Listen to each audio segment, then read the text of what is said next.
Welcome back, family. Welcome to Modern Mystic Messages. This is part 2, and I just keep the ball rolling. When I said what I said about this choose this day whom you shall serve, because the information that I've been led to, like I said, if we look at the Bible, and again, please understand, I am not in any way trying to tear down any specific religion. I understand the place of them, but I also understand the originator of them. And I've been given license on both sides to say what I'm about to say because a truth teller has no other choice. But just on the suppose, because it is just my opinion, I get it. But based on what I've read and the information that I've been led to, if we look at the Bible overall as not this, and understand what it really is, because it was composed, archaeologists started digging up stuff for 300 or 400 years ago, and they've never stopped. They continue pulling this information up and pulling it up and pulling it up.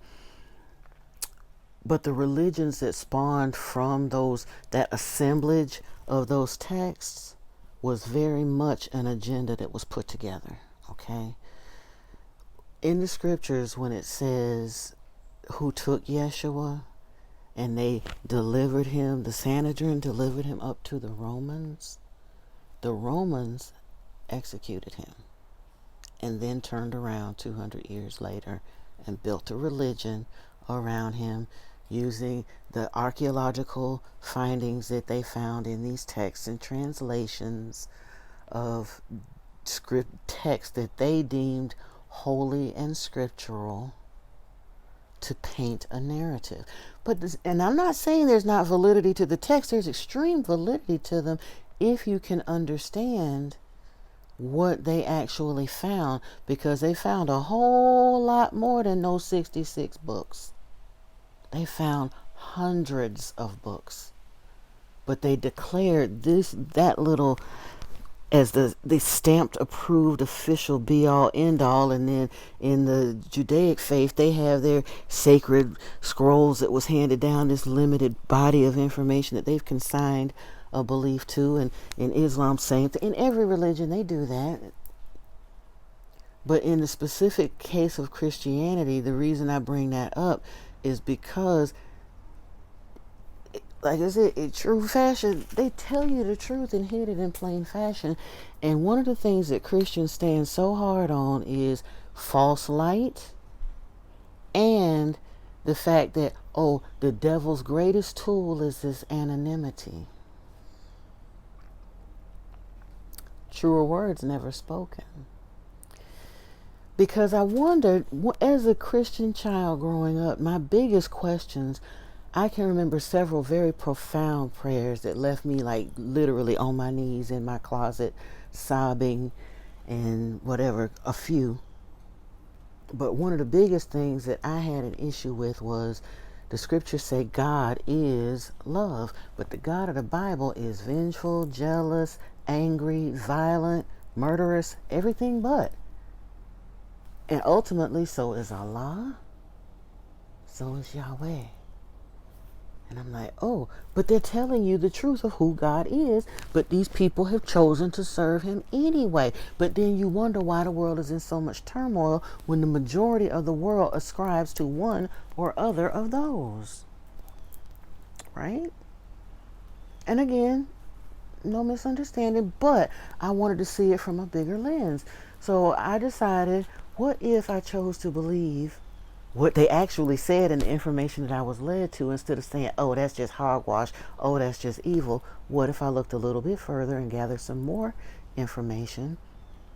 And if you look at things like the Enuma Elish and the Epic of Gilgamesh and the Lost Book of Enki and those works, they don't contradict the Bible. It gives you a different context, because you can see that what we call the Bible is a very carefully redacted portion of text from that period, from around the flood and the Noah and all of that, spliced very carefully with the signs of the times of the whatever that was going on around the time that they were trying to establish this religion, right up from and after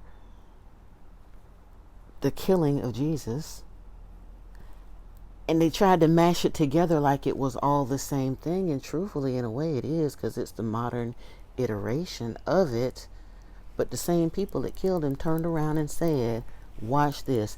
We're going to build a religion around this that will not only basically pat us on the back and keep the people blinded and giving us their money and feeding us for what we need to survive and be well on this planet and prosperous in the church, is unarguably, very provably, the wealthiest organization on the planet, and has been ever since. It's a very fine, profitable thing, and I'm not saying nothing against that either. I'm not knocking the player or the game. However, if we're willing to look to the other side of that coin, like I said, there was two gods in Eden when all of that went down. And the other one of them, Enki, decided that if they were going to truly play God as Enlil wanted them to do, when they came here off, and again, I didn't make this up, it's in print from the translations of the people that risked being ostracized and all of that to say it. And when they found those translations and that information, but when they landed here and decided to manipulate the Homo sapien human life form here and create Homo sapiens sapiens, started the Adamu breeding project, they kept very careful records. Some of those we call the Pentateuch. All that who begat who and who begat who, they were outlining their breeding program. Now, we turned it into something holy in the sacred text because we were leading up to the lineage of Yeshua. And I'm not saying that some of that in that lineage may or may not be true, because Yeshua was an ascended master, is an ascended master. So since they was going to make this story good and try to hook everything around him and say that what they were doing was Christ-like, then of course they had to try to spin that story. But they found these very real records of the Anunnaki breeding programs. And one of the reasons they were so much of record and interest was because some of the very specific ones, like Noah and all them, were direct descendants to Enlil and Enki because of some of their extracurricular breeding activities with people while they was here too. That's the angels of God came down and took the sons and daughters of men. I always thought that was absolutely disgusting. With a real, true angel, first of all, I would imagine it would be, remember that bird that blew up in Shrek? If an actual angel was to actually try to cohabit with a humanoid, that's exactly what would probably happen with the energy load, with the way our bodies are. That never made sense to me in the scriptures, and why would they try to paint that kind of a grandiose but it would make a whole lot of sense of Anunnaki lords who came here and told the genetic spawn that they created that they were God. Enlil said we were never to know that he wasn't the creator of the entire universe. But no, he wasn't. And when you actually learn to see it with a bigger eye, some of those scriptures start making a lot more sense. Like the argument with Job. Satan, that's who they called Enki. Enlil went on a real bad smear campaign after Enki told the truth to Eve about who they were, how they were created, and what their purpose was to be, and shed light. Enlil was so enraged that Enki told the truth that he literally painted a smear campaign to teach people to fear him, and said that Satan was evil and the devil, and that Satan was responsible for all the stuff. Meanwhile, creating very oppressive, very limiting methods of spiritual control over people and financial control, because even with the Israelites and all of them, they had to devote an entire tribe was devoted to service in the temple, and the rest of the nation had to give 10% of everything they owned to support the temple.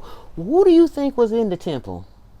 Enlil and his people, them storehouses and the grain and all of that. Because if all you doing is dusting off statues all day, that don't require 10% of everybody's stuff. They had to be fed, people. All of the major religions are cargo cults. The Anunnaki beings came here because they had to save their planet. They had a plan to harvest or mine and take back gold to their planet to pulverize, to stabilize the atmosphere of their planet. And they stayed here, according to their records, several shars, mining it and doing it themselves. I don't even think they started the breeding program here until they had been here 10 or 11 shars, which according to their information, a shar is 3,500 years. So they didn't just come here to create slaves because they didn't have nothing else to do. They needed to up the ante in the timeline to get this work done, because all of the people, all of the Anunnaki that had been coming here that was mining it, they weren't really suited for that. And those dudes they was like guys out on the oil rigs and the long haul truckers and the whatever. They had left their women and their children to come here and mine this gold, and had been stuck here for thousands and thousands of our years, but several of their years. So when Enki, ironically enough, it was Enki, because he was basically banished to the Abzu out in the desert and jungle area regions. He went exploring the planet to try to see what resources they could come up with to increase the efforts and help things out if they were going to whatever. And he came up, he saw this hominid that he had the idea to basically hybridize until they could create what would become a workable, breedable to mine. Okay, probably wasn't the nicest thing to do. I get it, but it wasn't a fully sentient being, and yeah. And the divine did check in according to their information and did weigh in on it. The divine, the real, for real God, is aware that they have tampered with his creation, but it is being allowed to play out. Their God, Anu, they daddy, has basically told Satan and Yahweh they can't just pull up stakes and go home. They do have to fix this. It does have to play out. But we're being given a choice. That's why I started out this morning with you are the swing vote. Because how we choose based on the information we have is more important than what at first, when I walked away from Christianity, I was like, you know what, to each his own. I'm not going to worry about it. But it is a little bit bigger than that. And Yeshua is basically saying, I am back. I am doing this. And I started seeing that. I understood that years ago, but wasn't quite sure how it was going to play out. But I do understand why so many people are waking up right now. So many people are starting to channel Yeshua and the archangels and the information and all these other things. And I got to put my little bit in the pot too, because all of that does fit together into a very important puzzle. And I'm going to wrap this here. I'm going to continue on in just a moment. Love you, family. Namaste.